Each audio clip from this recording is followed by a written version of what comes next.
Now, opportunities were apparently missed to prevent 2 teenage British Muslims being radicalised before they were killed fighting in Syria. A serious case review found multiple agencies failed to recognise 18-year-old Abdullah Deghayes, his 17-year-old brother Jaffar and their 3 siblings were becoming vulnerable to radicalisation in Brighton. Well, Sky's Katerina Vittozzi is in Brighton for us. Fill us in on some of the background, the detail of this case. Yes, well, here is that report, 72 pages, which outlines the rather bleak life that the 2 brothers who ended up going to Syria to fight had whilst they were still here in the UK. It details the alleged domestic abuse suffered by the family at the hands of their father, of frequent and vicious racist attacks by their neighbours and various community members here in Brighton.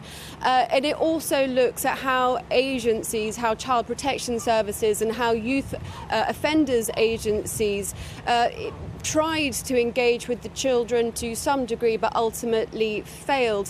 What this report doesn't do is examine exactly how these 2 boys were radicalised, whether it was online, whether it was through attending radical mosques, for example. A little earlier I spoke to Eddie Karmi, the leader of this report, who outlined although there are still many questions to be asked, there are many things that have been learnt since the boys died tragically in Syria in 2014.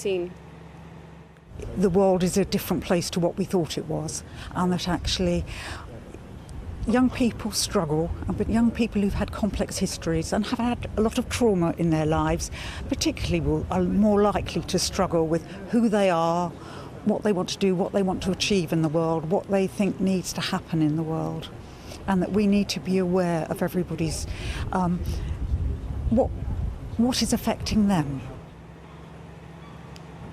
Yeah. Eddie Karmi there outlining some of the issues that these boys faced ahead of their eventual radicalisation and then going to join Jabhat al-Nusra, the al-Qaeda-linked terrorist group in Syria in 2014. Many questions still to be answered raised by this report. How can agencies better coordinate to try and stop similar radicalisation happening, not only in Brighton but of course across the UK? Katerina, thank you.